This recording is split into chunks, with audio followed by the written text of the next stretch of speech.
கிறிஸ்துவுக்குள் பிரியமானவர்களே, இயேசு கிறிஸ்துவின் நாமத்தினாலே இந்த நாளிலும் கூட உங்களை வாழ்த்தி என் ஸ்தோத்திரங்களையும் தெரிவித்துக் கொள்கிறேன். இந்த நாளிலும் ஒவ்வொரு கிறிஸ்தவ பிள்ளைகளுக்கும் விசுவாசம் அவசியம் என்பதை குறித்து நாம் பார்த்து கொண்டு வருகிறோம். உங்கள் வாழ்க்கையில் நேரிடும் தடைகளை தகர்த்து அற்புதங்களை நடப்பிப்பதற்கும் அற்புதங்களை காண்பதற்கும் விசுவாசம் காரணமாக இருக்கிறது. உங்கள் ஜெபங்களுக்கு விடைகளை பெற்றுக்கொள்ள முக்கியமான காரணம் விசுவாசம்தான். விசுவாசம் உள்ள மக்கள் விசுவாசமற்றவர்களை பார்க்கிலும் அதிக விலையேற பெற்றவர்கள் என்பதை குறித்து நாம் பார்த்து கொண்டு வருகிறோம். இன்றைக்கும் லூக்கா 17ஆம் அதிகாரம் 19வது வசனம். லூக்கா 17:19 வசனம்.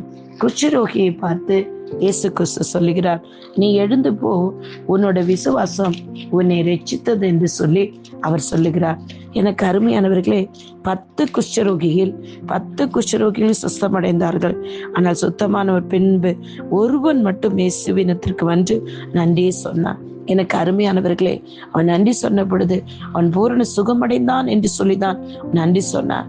அந்த குஷ்டரோகியை பார்த்து இயேசு கிறிஸ்து சொல்லுகிறார், நீ எழுந்து போ, உன் விசுவாசம் உன்னை ரட்சித்தது என்று சொன்னார். இன்றைக்கு அப்படிப்பட்ட ஒரு அற்புதம் வாழ்க்கையில் நடந்தது. பல நாட்களாய் பிசாசின் வல்லமையில் கட்டப்பட்டு போராட்டத்திலிருந்து ஒரு சகோதரி இன்றைக்கு விடுதலையான இந்த சாட்சியை நீங்களும் நானும் கேட்கலாம். அவளுடைய விசுவாசம் அவளை விடுவித்தது, அவளை ரட்சித்தது. இந்த சாட்சி உங்களையும் தொடப்படட்டும். உங்களுக்கும் கர்த்தர் அற்புதங்களை செய்வார். Amen. Hallelujah. Praise the Lord. ನನ್ನ ಹೆಸರು ಅಕ್ಷತಾ ಅಂತ, ಇವ್ರ ಹೆಸರು ಸಿರಿಲ್ ಸಾರ್ಜೆಂಟ್ ಅಂತ, ನನ್ನ ಮಗ ರೂಬೆನ್ ಕ್ಲಿಂಟನ್ ಅಂತ. ನಾವು 10 ವರ್ಷ ದೂರ ಇದ್ವಿ. ಶೀಲಾ ಸಿಸ್ಟರ್ನ ಇದೆ ಫಸ್ಟ್ ನಾನು ಮೀಟ್ ಮಾಡಿದ್ದು. ಅವ್ರ ಜೊತೆ ನಾನು ಬಂದು ಒಂದು 2 ಮಿನಿಟ್ಸ್ ಮಾತಾಡಿದ ತಕ್ಷಣ ಅವರು ನಮ್ಮ ಲೈಫಲ್ಲಿ ನಡೆದಿದ್ದೆಲ್ಲ ಹೇಳಿದರು, ಇಷ್ಟು ಕಷ್ಟಪಟ್ಟಿದ್ದೀರಾ ಅಂತೇಳಿ. ಬಟ್ ಅದೇ ಅವ್ರ ಜೊಟ್ಟಿಗೆ ನಾನು ಮಾತಾಡುವಾಗ ಅವ್ರು ಹೇಳಿದರು, ನೀನು ಬರೀ ಅಳ್ತೀಯಾ, ನೀನೇನು ಹೇಳ್ಕೊಳ್ಳಲ್ಲ ಅಂತ ಹೇಳಿ. ಅದು ನಿಜ, ನನ್ನ ಮನಸ್ಸಲ್ಲಿರೋದನ್ನು ಸಿಸ್ಟರ್ ಹೇಳಿದರು. ಬಟ್ ಅವ್ರ ಹತ್ರ ಪ್ರೇಯರ್ ಮಾಡಿಸ್ಕೊಳ್ಳುವಾಗ ಏನೋ ಒಂಥರ ಖುಷಿ ಆಯಿತು. ಬಟ್ ಅವ್ರಿಗಿದೆ ಫಸ್ಟ್ ಟೈಮ್ ನಾನು ಅವ್ರನ್ನ ಮೀಟ್ ಮಾಡಿದ್ದು. ಅವ್ರ ಜೊತೆ ಮಾತಾಡಿದ್ದು ನಂಗೆ ತುಂಬ ಖುಷಿ ಆಯಿತು. ಬಟ್ ಅವ್ರು ಪ್ರೇಯರ್ ಮಾಡ್ತಿರುವಾಗ ನನಗೇನೋ ಒಂಥರ ಖುಷಿ ಆಯಿತು. ಬಟ್ ನಾನು ಮತ್ತು ನಮ್ಮ ಹಸ್ಬೆಂಡ್ 10 ಇಯರ್ಸ್ ದೂರ ಇದ್ವಿ. ಅದನ್ನು ನಾನು ಅವ್ರು ಪರ್ಸ್ನಲಾಗಿ ಹೇಳಿದೆ, ನಾನು ಅವ್ರಿಗೆ ಹಿಂಗೆ ಅಂತೇಳಿ. ಅದು ತುಂಬ ಶೋಧನೆ ನಿಮಗೆ ಇತ್ತು ಅಂತ ಹೇಳಿದರು. 10 ಇಯರ್ಸ್ ನಾನು ಎಷ್ಟು ಕಷ್ಟಪಟ್ಟಿದ್ದೀನಿ ಅಂತ ಅಂದರೆ ಅವ್ರು ಇಲ್ದೇ ತುಂಬ ಸಫರ್ ಪಟ್ಟಿದ್ದೀನಿ. ಬಟ್ ಎಲ್ಲ ಹೇಳ್ತಿದ್ರು, ಗಂಡ ಇಲ್ಲ ಜೊತೆಯಲ್ಲಿ, ಚೆನ್ನಾಗಿದ್ಯಾ ಅಂತ ಹೇಳಿದರು. ಬಟ್ ಆ ನೋವು ಏನು ಅಂತ ನನಗೆ ಗೊತ್ತಿತ್ತು. ಸೊ ತುಂಬ ಕಷ್ಟಪಟ್ಟಿದ್ದೆ. ಅದೊಂಥರ ಕಷ್ಟ. ಆದರೆ ಮತ್ತು ಈಗ ಈ ಥರ ಏನೇನೋ ಪ್ರಾಬ್ಲಮ್ಗಳು ಸ್ಟಾರ್ಟ್ ಆಗ್ತಿದೆ. ಸೈತಾನ್ ಕಾರ್ಯ ತುಂಬ ನಡೀತಿತ್ತು. ಬಟ್ ಸಿಸ್ಟರ್ ಹತ್ರ ನಾನು ಬಂದು ಕೇಳಿದಾಗ ಈ ಥರ ಹಿಂಗೆ ಅಂತ ಹೇಳಿದಾಗ ಅವರು ಓಪನಾಗಿ ಹೇಳಿದರು, ಇಲ್ಲ ನಿಮಗೆ ದೇವ್ರ ಕೃಪೆ ಇದೆ, ಬಟ್ ಸೈತಾನ್ ಶೋಧನೆ ತುಂಬ ಇದೆ ಅಂತ ಹೇಳಿದರು. ಬಟ್ ಅವ್ರು ಪ್ರೇಯರ್ ಮಾಡಿಸ್ಕೊಳ್ಳುವಾಗ ನನಗೇನೋ ಏನೋ ಒಂಥರ ಸಮಾಧಾನ ಆಯಿತು. ನಿಲ್ ಡೌನ್ ಮಾಡೋಕ್ಕೂ ಆಗ್ತಿರ್ಲಿಲ್ಲ. ನನ್ನ ಕಾಲು ನಿಂತ್ಕೊಂಡು ಪ್ರೇಯರ್ ಮಾಡ್ತಿರುವಾಗ ಫುಲ್ ಶವರ್ ಸ್ಟಾರ್ಟ್ ಆಗಿ ಕೂತ್ಕೊಂಡೆ. ಬಟ್ ಸಿಸ್ಟರ್ ಪ್ರೇಯರ್ ಮಾಡ್ತಿರುವಾಗ ಏನೋ ಒಂಥರ ಸಮಾಧಾನ ಆಗ್ತಿತ್ತು. ಬಟ್ 10 ಇಯರ್ಸ್ ಬ್ಯಾಕ್ ನನಗೇನೋ ಹೊಟ್ಟೆ ಒಳಗೆ ಯಾರೋ ಏನೋ ಹಾಕಿದ್ದಾರೆ ಅಂತ ಹೇಳಿದರು. ಬಟ್ ಅದು ಸಿಸ್ಟರ್ ಪ್ರೇಯರ್ ಮಾಡುವಾಗ ಅದು ಹೊರಗಡೆ ಬಂತು. ಅದು ಜೆಲ್ ಟೈಪಲ್ಲಿ ಹೊರಗಡೆ ಬಂದಿದೆ. ಸೊ ಅದು ಹೊರಗಡೆ ಬರ್ತಿರುವಾಗ ತುಂಬ ಶವರ್ ಸ್ಟಾರ್ಟ್ ಆಗಿ ತುಂಬ ಭಯ ಆಯಿತು. ಬಟ್ ಆ ಟೈಮಲ್ಲಿ ಸಿಸ್ಟರ್ ಪ್ರೇ ಮಾಡಿ ಅದನ್ನು ಹೊರಗಡೆ ಹಾಕಿದ್ರು. ಅದು ಜೆಲ್ಲಿ ಟೈಪಲ್ಲಿ ಬಂತು. ಅದು ಹೋಗಿ ಈಗ ಫುಲ್ ಸಮಾಧಾನ ಆಗಿದೆ. ಈಗ ಏನೋ ಒಂಥರ ರಿಲೀಫ್ ಆಗಿದೆ. ಶೀಲಾ ಸಿಸ್ಟರ್ ಪ್ರೇಯರ್ ಮಾಡಾದ್ಮೇಲೆ ನಿಜವಾಗ್ಲೂ 10 ವರ್ಷ ನಾನು ಎಷ್ಟು ಕಷ್ಟಪಟ್ಟು ಅದರಿಂದ ಹೊರಗಡೆ ಬಂದೋ, ಈಗ ಅದು ಒಳಗೆ ಬಂದ ತಕ್ಷಣ ಏನೋ ಒಂಥರ ಫೀಲ್ ಆಗ್ತಿದೆ. ನನ್ನ ಮನಸ್ಸಲ್ಲಿ ಇರೋ ಕ್ವಶನ್ಸ್ ಆಗಲಿ, ಇರೋ ಕಷ್ಟಗಳಾಗಲಿ, ಇದ್ದಿದ್ದಂಥ ಎಲ್ಲ ಗೊಂದಲಗಳಿಗೆ ಹೊರಗಡೆ ಬಂದಿದೆ.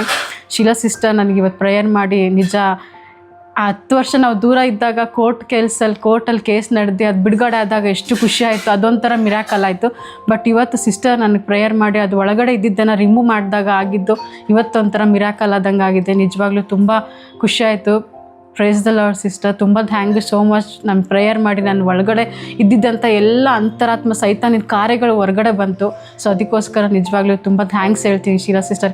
ಇವತ್ತು ಸಿಸ್ಟರ್ನ ನಾವು ಮೀಟ್ ಮಾಡಿರಲಿಲ್ಲ ಅಂತ ಅಂದಿದ್ರೆ, ಸಿಸ್ಟರ್ನ ಮೀಟ್ ಮಾಡಿಲ್ಲ ಅಂದರೆ ನಾನು ಒಳಗಿದ್ದಿದ್ದು ಇನ್ನೂ ಅದು ಹೊರಗಡೆ ಬರ್ತಿರ್ಲಿಲ್ಲ. ಬಟ್ ಈಗ ನೀಲ್ ಡೌನ್ ಮಾಡೋಕ್ಕಾಗ್ತಿದ್ದಿಲ್ಲ ಕಾಲು. ಬಟ್ ಈಗ ಫುಲ್ಲು ಫ್ರೀ ಆಗಿದೆ.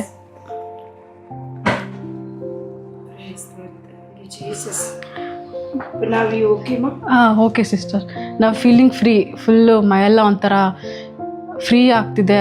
ಮತ್ತು ಇಲ್ಲೆಲ್ಲ ನೋವಿತ್ತು, ಈಗೆಲ್ಲ ನೋವೆಲ್ಲ ಕಮ್ಮಿ ಆಗಿದೆ. ಫೀಲ್ ಥರ ಚೆನ್ನಾಗಿ ಫ್ರೀ ಆಗ್ತಿದೆ. Thank you sister. Thank you. All praise to God. Praise to God. Amen. Cyril நீங்க இப்போ ஓகேயா? ஆமாம். உங்க ஒய்ஃபுக்கு டெலிவரன்ஸ் ஆகிறத பார்த்த உடனே ஆமாம். இல்லையா? ஸோ பாருங்க, அவங்க காலில் இருக்கிற அந்த பெயின் எனக்கு அது என்னன்னு தெரியல, நான் பார்க்கவே இல்லை. ஆனால் ப்ரே பண்ண தொடர்ந்து அவங்களால நிற்க முடியல. ஸோ இப்போ டெலிவரன்ஸ் ஆனோன்னு பாருங்க, அவங்க இப்போ முட்டி போடுங்கம்மா. இப்போ check check your. Amen. Praise God, praise God, praise God. Thank you, Lord Jesus. Amen. God bless you, ma. God bless you. Thank you, sister.